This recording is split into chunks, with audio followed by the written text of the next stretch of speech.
अच्छा, एक आरोप हरियाणा में कई विशेषताएं, जैसे आपको हरियाणा में वृद्ध आश्रम की भी समस्या बहुत कम मिलेगी। हरियाणा में अगर बूढ़े को पता लग जाए कि बेटा मुझे वृद्ध आश्रम में छोड़ के आने वाला है, तो बाप खुद बेटे को अनाथालय छोड़ गया है, बोले जमा कर लो, इसने मेरा ना आयु तो हमारा मामला थोड़ा सा अलग है। एक आरोप ये लगता है कि हरियाणा का आदमी उल्टे जवाब देता है। तो कोई जवाब उल्टे नहीं देता, लोग सवाल उल्टे करते हैं। ये जितने पुरुष बैठे हैं महीने में एक बार ये सवाल सुनते ही होंगे। वो बाल कटवाने के लिए पहुंचा तो बाल काटने वाले ने एक सामान्य सा सवाल कर दिया, बोले बाल छोटे करने हैं? बोले बढ़ा भी सके है।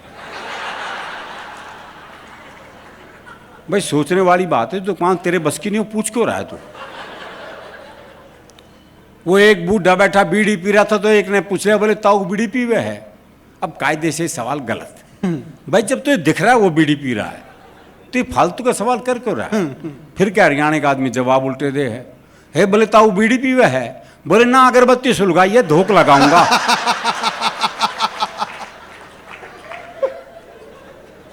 वो एक चौधरी कुत्ते को घुमा रहा था, तो एक ने पूछा, बोले चौधरी कुत्ते ने घुमावा है? बोले ना, ऊंट है, कद छोटा रह गया इसका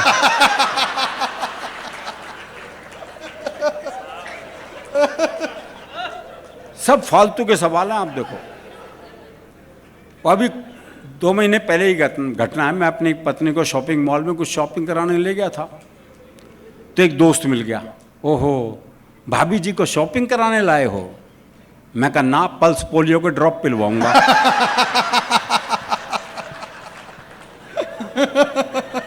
आज ही की घटना है, आज ही की। अभी हम साथ साथ आए थे, फ्लाइट दिल्ली से पूना वाली। हम फ्लाइट में बैठे अंदर जा रहे थे, कहाँ जा रहे हो? मैंने कहा बीच में कहीं लैंड करेगी तो वहां उतर जाएंगे दिख रहा कहाँ जा रही है, खुद बैठा उसमें फिर क्या जी सवाल उल्टे करें। अभी मेरा एक दोस्त जी बराबर में मेरे बेटे का दोस्त, उसके अभी 2-3 साल पहले शादी हुई, तो अपनी पत्नी, गर्भवती पत्नी को शॉपिंग मॉल में लेके गया। 9 महीने का गर्भ उसकी पत्नी के, और वहां उसका दोस्त मिल गया। ओहो, भाभी जी प्रेग्नेंट हैं? बोले ना, फुटबॉल निकल गई थी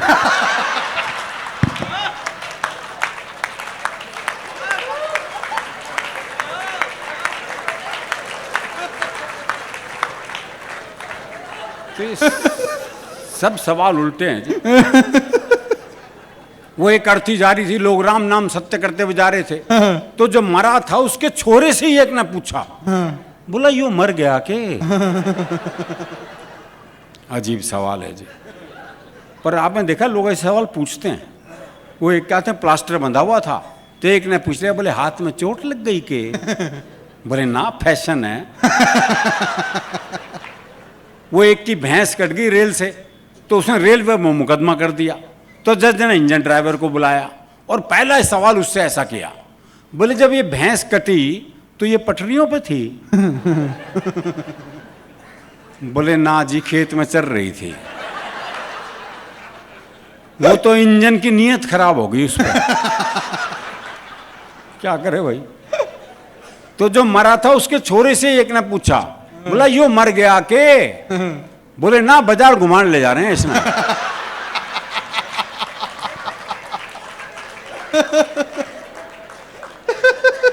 शाम को घर छोड़ देंगे, और तू कहे तो तेरे घर छोड़ दे। वो एक आदमी घंटाघर से घड़ी ठीक करके उतर रहा था, तो एक ने पूछ लिया, बोले घड़ी खराब हो गई थी के? बोले ना, आंख कमजोर है, टाइम देखने गया था ऊपर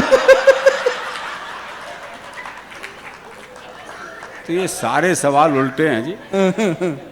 लेकिन इसमें भी कोई शक नहीं, हरियाणा का आदमी जवाब भी उल्टे देता। आप किसी से बात करके देख लो, जवाब उल्टे मिलेंगे। वो मैंने एक से कहा, मैंने कहा रोहतक जाना है? अरे बोले जाम मैंने क्यों रोक रखा अरे मैंने कहा सड़क रोहतक जाएगी क्या? बोले जी 30 साल हो गए, मैंने तो कहीं जाती दिखी तो वो जवाब नहीं देगा आप। उसी के सौंदर्य पे एक शुद्ध हास्य से कविता आपको सुनाता हूँ जी। बहुत आनंद की कविता, कोई दिमाग लगाने की जरूरत नहीं, मैंने लिखने में नहीं लगाया। हाँ तो आप सुनने में क्यों लगाओ। पुलिस को रंगरूटों का दस्ता चाहिए था नया। हरियाणा का राधे श्याम भी इंटरव्यू देने गया। इंटरव्यू में पूछा गया सिर्फ एक सवाल और राधे ने बना दिया सवाल का बवाल। सवाल था, आप सेब खरीदने जाओगे तो 50 रुपए किलो के हिसाब से 100 ग्राम सेब के कितने पैसे देकर आओगे। ये आसान सा सवाल था जी, लेकिन इस आसान से सवाल को हरियाणा का आदमी कैसे बवाल बना सकता है, बस यही इस कविता का सौंदर्य है। आप सेब खरीदने जाओगे तो 50 रुपए किलो के हिसाब से 100 ग्राम सेब के कितने पैसे देकर आओगे। राधे बोला, अगर मैंने 100 ग्राम सेब के भी पैसे दिए है तो पुलिस में भर्ती हो रहा हूं क्या इस्तेसी कराने के लिए। साहब को जवाब में मजा आया, उन्होंने सवाल को आगे बढ़ाया। अच्छा मैं खरीदने जाऊं तो मुझे कितने के मिलेंगे। राधे बोला, आवाज करो, पूरी पेटी आपके घर भिजवा देंगे। अच्छा तुम्हारी पत्नी तो पुलिस में नहीं है ना, वो जाएगी तो 100 ग्राम सेब के कितने पैसे देकर आएगी। राधे बोला, साहब मैं अपनी पत्नी को आपसे ज्यादा जानता हूं, उसे खरीदारी का है बहुत चाव, पर उसे 100 ग्राम खरीदने होंगे तो 100 ग्राम का ही पूछेगी भाव। अच्छा तुम्हारा भाई जाए, अगला भी उसी सवाल के पीछे पड़ा हुआ है। ये नहीं कि भाई वो जवाब नहीं दे रहा तो सवाल बदल दे, पर दिक्कत ये वो भी हरियाणा का। अच्छा तुम्हारा भाई जाए जी, भाई को तो मैंने कई बार बाजार जाते देखा है, पर वो तो कहीं पौवा तो भी गुटका लाता है, सेब लाते तो मैंने आज तक नहीं देखा है। अच्छा तुम्हारी बहन जाए कोई, जी मेरी एक बहन थी उसकी शादी हो गई है, वो जाने है बहनोई। राधे श्याम तुम्हारे पिताजी भी तो बाजार जाते हैं। जी उनके दांत नहीं है, वो बस केले खाते हैं। जी उनके दांत नहीं है, वो बस केले खाते हैं। आप मुझे एक बात बताओ श्रीमान, तनख्वाह तो दोगे एक आदमी की हैं और सेब खरीदने में लगा दिया पूरा खानदान। वाह वाह, ये 4-6 लोग रहने दो, क्यों खाम का मेहनत कर रहे हो। हाँ मौज लो। हाँ।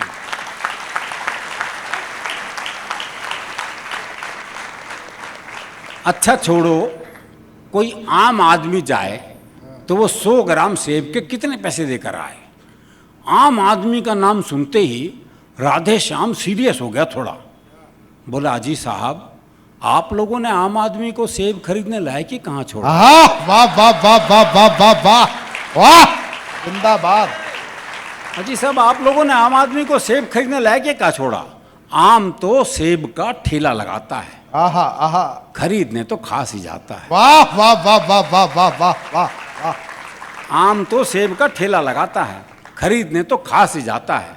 अच्छा कोई खास आदमी जाए तो अगला भी पीछे ही पड़ा हुआ है। अच्छा कोई खास आदमी जाए तो पहली बात तो है कि अगर वो खास है तो खुद क्यों जाएगा, वे अपना नौकर भेजेगा। और आपके कहने से चला भी जाएगा तो क्या सिर्फ 100 ग्राम खरीद के लाएगा।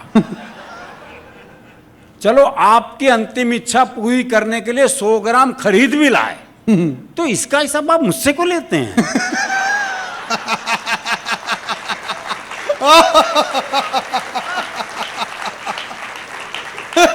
हाँ इसका हिसाब मुझसे क्यों लेते हैं।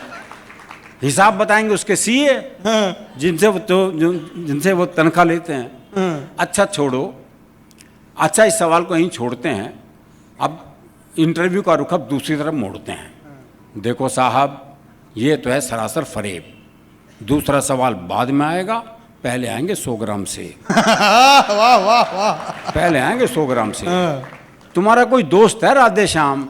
हाँ जी है, सीताराम। वो सेब खाता है। हाँ कोई खिलाए तो खा जाता है।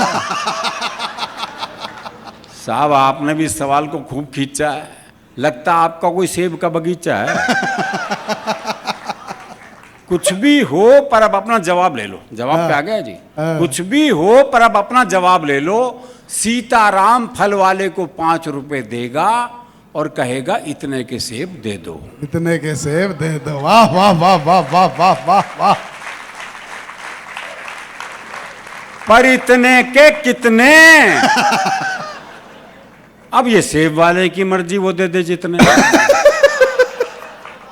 राधे श्याम तुमने तो जरा सी बात का बना दिया बवाल। राधे बोला साहब मुझे तो शुरू से ही पसंद नहीं है सवाल। मुझे तो शुरू से ही पसंद नहीं है सवाल। मेरे विचार में आज संसार में जितनी भी गड़बड़ है असल में सेब ही उसकी जड़ है। वाह वाह वाह वाह। दर्शन पे आ गया जी, चिंतन पे आ गया, पर जवाब देकर नहीं दिया। मेरे विचार में संसार में जितनी भी गड़बड़ है असल में सेब ही उसकी जड़ है। अगर उस दिन आदम और हव्वा वो एक सेब नहीं खाते तो ना मैं आता ना आप यहां आते।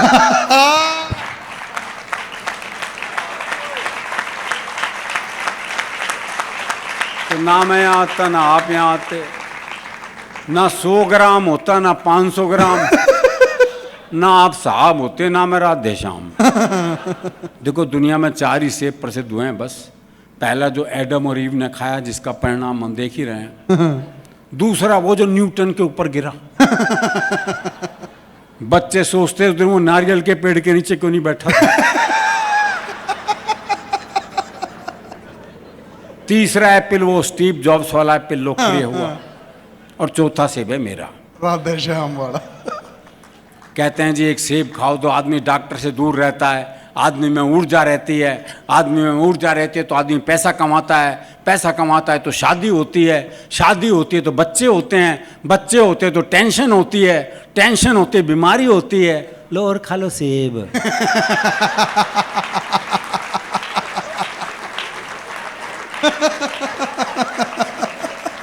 इंटरव्यू का ये हुआ परिणाम कि आजकल राधे श्याम सब्जी मंडी में डंडा फटकारते हैं, खुद तो भरपेट खाते हैं और साहब के लिए 100 ग्राम भिजवाते हैं। वाह वाह वाह वाह।